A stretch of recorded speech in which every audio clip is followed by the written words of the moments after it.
Putting aside our sorrow, we renewed our faith in the prophecy that other rings would be found, and see how our faith has been rewarded. The Covenant used to be the main threat, and it was a MacGuffin in the original Halo series because the real threat was the Forerunner legacy and the Flood itself.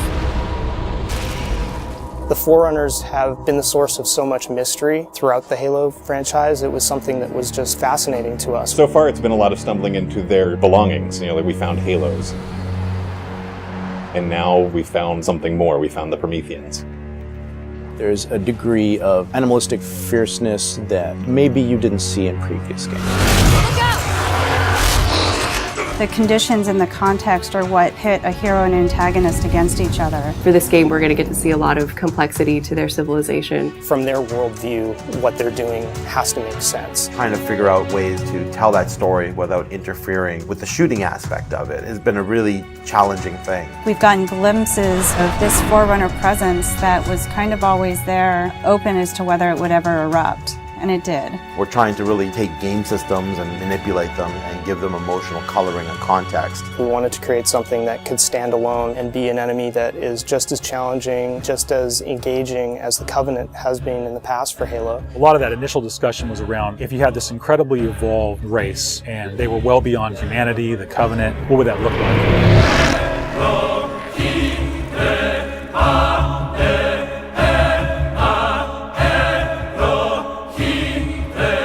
The design process for the Prometheans was intriguing, exciting, and then long and painful process. I think just because everyone was so invested in what they wanted out of them. How do you imply something strong, something vertical, something different? And how could we actually have a global logical language out of that Forerunner philosophy? Anybody who's played Halo goes, okay, Forerunner's the silvery angular stuff with blue lights across it. That's really the language kind of in a nutshell. For us, it was important to break that, but still find kind of like a mathematical organization. We had to do a very clear separation of style, shapes, colors, right from the start. I think the Knight's been through almost like 15 plus iterations of geometry. This sheet is like very traditional way of doing brainstorming. You just do silhouettes and then we take it and iterate some more and more and more. We didn't want them to look like monsters because they're not monsters. We had a version that looked very demon-y. These things on his back, they would go together and they would like flare out when the player was being spotted. We didn't want the Prometheans to look like robots because they're not robots. A version that looked very thin and spindly. We would see one as like, you know, that one looks cool, but it really doesn't convey commander of the battlefield. We had other stuff where they could clamp on and have these big, hulking, massive armors on top of them that would really change the variant look. For us, it was important to get it into something that people could relate to, which I think is always going to be a challenge when trying to take the Forerunner language and create a character. Making sure that his head stood out, that you could see it, that players had the ability to headshot it. It falls also onto animation. They're able to bring these guys alive and make it feel believable and plausible and still be very fast and lethal. Locomotion didn't look heavy enough at one point, so we scrapped everything and did it all again. The Knight's like 12 feet tall, so if it doesn't feel heavy and menacing as it's walking around and it doesn't intimidate the player, then we're not doing our job. There were not a lot of real-life elements that we could take. There are joints there, some of them are not physically connected. They're holed up with the space in between them, which is some of the features that the architecture has, which is big, massive buildings like floating, defying gravity. We wanted to keep some of that mystery and kind of the unknown in the characters as well. We even have the little micro driver arms in here, and then all the way to where we turn these layers off. We have the glowing skull. We thought it would be more of an impact if it's like a sarcophagus. It opens up and it's showing all this aggression. There's certain ways to approach fighting an elite with a group of grunts, and really what we wanted to do was change that up. The Covenant are tried and true. You know what you're going to get out of a grunt. You know what you're going to get from a jackal with his shield. The toughness of elites. Here are the brand new hooks to the sandbox. Prometheans are made up of the Knights, the Watchers, and the Crawlers. One of the big focuses for us in the design of the Forerunners was to have these different enemy classes that would be able to work together. Having this dissection so that when the player went into combat, he's sort of tactically evaluating which order to take guys out. They don't act independently of each other. You put any combination of them together, and the strategy you need to engage with them is really different. There are a variety of Knight classes. and each one of them is progressively more powerful. But your base knight actually starts just a little bit more powerful than an elite. But in addition to that, we wanted the knight to have his own set of traits and abilities. There's all kinds of these special features of each one of these characters that players haven't played in a Halo game before. You think about basic combat encounter design, a lot of the challenges designers face is how to introduce enemies. What would a Promethean do if it could bend time, space, form, matter? Knights can phase in out of anywhere. He's able to go where he needs to at any time, which is something the Covenant can't do. Heads up! Crawlers can walk on walls, walk on ceilings. If a knight shield bursts, crawlers will come rushing at you and try and like melee the player to get more aggressive. These certainly slot into that grunt style combatant. And so there was certainly a want to make sure that we can get a lot of them on screen. If you let too many of them get together, they become a really formidable force. One-off, super fun to take out all together.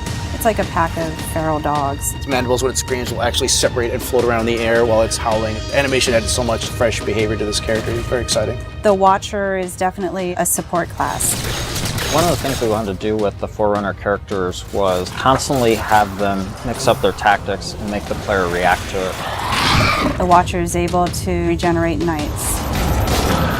One of the things we needed to do when the Watcher design was coming along was make sure that the Watcher would actually fit inside of the Knight. That bursts out and swap to the actual Watcher asset. The Watchers are aware if a knight's damaged, they'll protect them, they'll catch grenades, so they kind of coordinate their efforts. The Prometheans feel like the most advanced of the bunch. They're able to bring all of their technology and wisdom to the battlefield. With new enemy class comes new weapon class. We literally concepted probably 200 weapons for this game before we settled on the half a dozen that went in. It's kind of like you've got that balance between humans' model of what a weapon's like and the desire to want to try and make something crazy and futuristic. We tried coming up with this perfect mix of stuff that was still relatable. You would still identify a weapon as a rifle or a shotgun or a submachine gun, even though they're almost magical.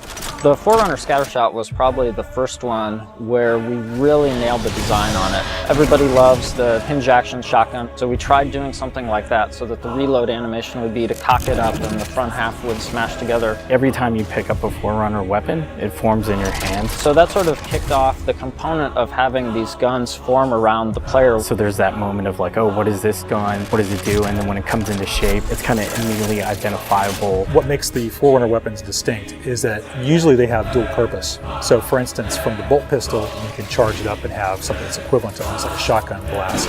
In the case of the light rifle, we actually experimented with doing dual firing modes.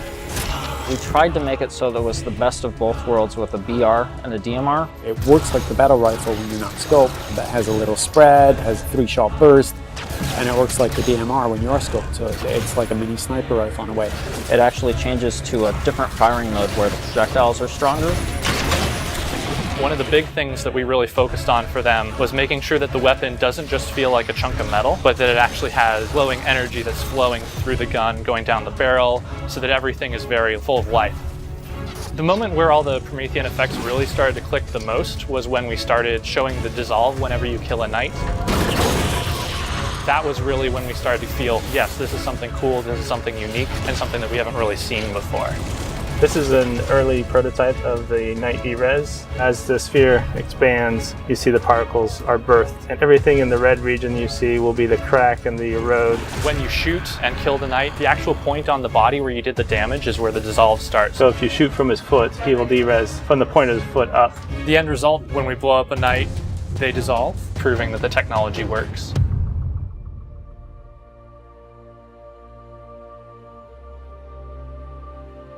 I look at the changes that we're making, and it really feels like we're making a sequel to Halo 3.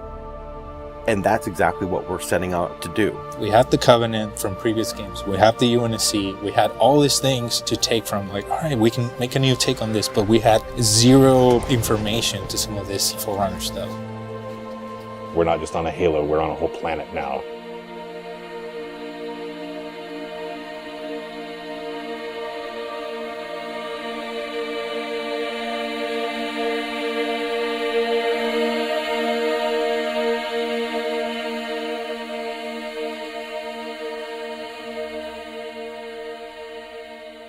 We're not just threatening one corner of the galaxy, we're threatening everything. We're listening to the fan feedback. We're incrementally evolving different aspects of the game design, but there's nothing really revolutionary. And I think that's important because I think really good design is evolutionary, not revolutionary. And I think at some points we got in our heads with this game that we're just going to make another Halo. I don't think that's what people want. They may think they want that, but what they really want is something that speaks to the things that they love, but then provides them with something new.